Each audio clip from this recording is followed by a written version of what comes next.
Today we're talking about Modern Warfare 2 and DMZ. Now you may have heard about this already, and I've not talked about it on the channel before because it's just been like leaks and rumors and all kind of unofficial.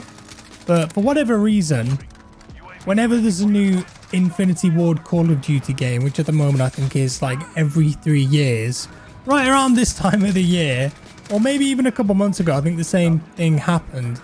They invite LA sports stars to Infinity Ward to play the game and just give them a early look at it. Sometimes they do sponsored posts on their Instagrams, their Twitter feeds, whatever it might be. But they go in, they play it, and more often than not, these guys will take a picture of something there, whether that's a logo or a lobby screen or something along those lines, and put it on their Instagram story and be like, yeah, I got to check out the new COD today. And maybe they don't have the best media training and they don't really understand about embargoes and stuff like that, or maybe they're just not clued up on the game and the fact that it hasn't been announced, or whatever X thing hadn't been revealed yet. But it always seems to happen. I think that some of the time maybe it is marketing and they do it on purpose, but a lot of the time, you know, they might post something and then it gets deleted like a couple hours later or something, and you think, okay, how many times can this happen accidentally? And I do think that it's hype generation, and there's nothing wrong with that. I mean, of course, these marketing companies can do exactly what they want with how they want to get people talking about their game. But a couple days ago, one of these events happened again. It was in Los Angeles again, and I think they invited the LA Rams. I'm not that clued up with NFL stuff, but I think it was the LA Rams, and a couple of their players did what we were just talking about. They put Instagram stories up, and there was like a picture of the lobby, there was a picture of a couple of game modes, and there was also a picture with the words DMZ in the background. And this has all come from the same event. I'm not going to put the pictures on the screen because I don't know if they're going to keep them up. I mean, most of them on the internet at the moment are still online, so I don't think that I'd get in any trouble putting them up here. But I'm trying to be better to be safe than sorry, you know, so I'm not going to put them on the screen.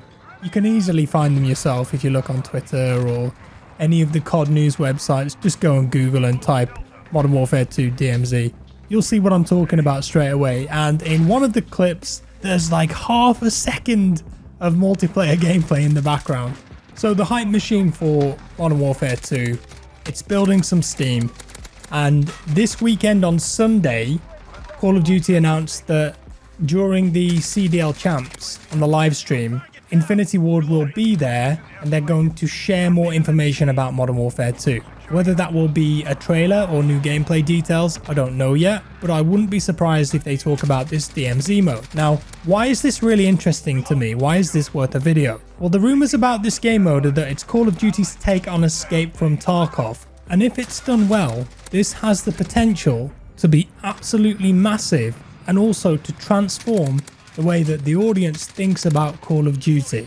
Now, the perception of COD since the year 2020 has definitely changed, and I think the majority of the player base are on Warzone now, and that's because it offers different types of gameplay. It's not just an arena shooter anymore where you run around, get a couple kills, get a kill streak, die, respawn, repeat.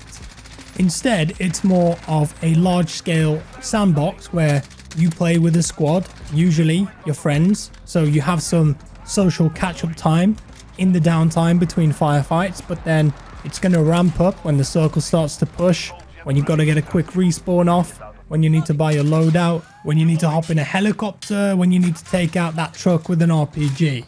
And you build a deep connection with your character during that round of the game, because you know that if you die too many times, if you lose a gulag, if you get a squad wipe, you're out of that game for good.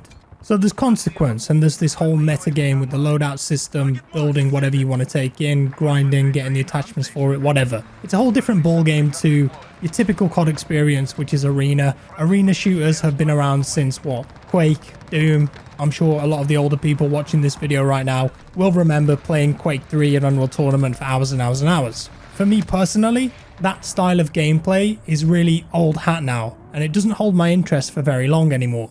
I prefer longer matches on bigger maps with more things to do, more objectives to try and complete. So Warzone is all about consequence, and DMZ, if it follows a similar structure to Tarkov, will lean into those consequences and connections to your character even more. And the reason that games like that work is because there's a metagame, whether that's some kind of base building, going into the level, doing a quest, increasing your passive abilities or stats, unlocking a special weapon, whatever it might be, your character's life is important to you. You build a connection with it because usually in these types of games, if you die, you lose a lot. And that also makes it more satisfying. So it hurts more when you do die, but when you succeed and you kill other players, it feels more rewarding because you know that was a tough firefight, only just scraped out by the skin of my teeth.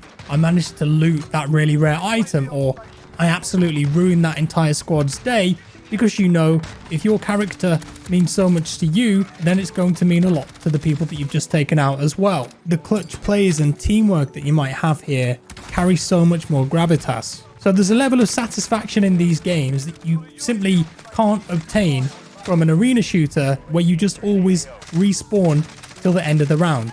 And arena shooters typically don't have the kind of emergent narrative or player storylines that extraction type games like Tarkov and even battle royale games like Warzone, PUBG have from all those crazy incidents and moments and highlights that happen during the course of a round. And the way that I look at those type of games and I guess relate them to real life is if you've ever been paintballing or if you've ever been airsofting, even something as basic as like laser tag, you have lots of little moments and they stick with you, and then when you're done, you go get some lunch at the place or you go out for a beer afterwards, whatever it might be, you're talking about those moments with your friends. It's the same thing as that, but in video game form. So those memories stick with you. They mean something. Play a round of TDM or domination and you've probably forgot about it within 20 minutes. So DMZ, potential to be huge for Call of Duty.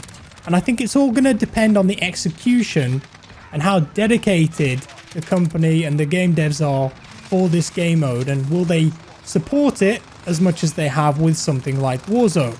Will it have unique elements to it like exclusive maps, weapons, inventory management, AI? I mean, at the Call of Duty Modern Warfare 2 reveal brief that I was on, they were saying that they've been testing 200 AI on a level at one point. Is that for DMZ? Is it for Warzone 2.0? And how accessible it's going to be will have a big impact on whether it succeeds or fails, in my opinion. I would say that Tarkov is on the hardcore end of the spectrum when it comes to extraction games. And then you've got something in the middle like the Cycle, and then on the most accessible side of that scale would be something like Hunt Showdown. Of course, that's just my opinion, having played those games and experienced them myself. So where will this Call of Duty DMZ extraction mode fit on that line? Because if it's too casual and too forgiving, it's not going to have the same kind of appeal that those games have. It won't have the consequence. But if it's a nice mix and it manages to stay accessible but also have a slight hardcore twist to it, with the Call of Duty polish on top, with that nice Modern Warfare 2 engine with the graphics and the gun animations and an interesting meta game, it could even potentially take over something like Warzone as the most popular COD game mode. We will have to wait and see, of course, but I feel like announcements are coming thick and fast. The beta's probably going to be in September. We know the game's out end of October, so I'm sure it won't be long before we know every little bit of information that we possibly could. But I'm going to leave it over to you now. How do you feel about Call of Duty making an extraction game or an extraction game mode on this Modern Warfare 2 base, on the Modern Warfare 2 engine? And how do you see it playing out in your head? Do they go super hardcore? Do they keep it more accessible? Somewhere in the middle? Something completely new? Who knows? I mean, they've said that Warzone 2 is going to be disruptive and innovative, so maybe they're going to bring something to the table for extraction shooters that we just haven't seen yet. But there it is. Thank you for watching, guys. If you enjoyed the video, leave a like, subscribe if you're new. I'll see you next time. Bye bye.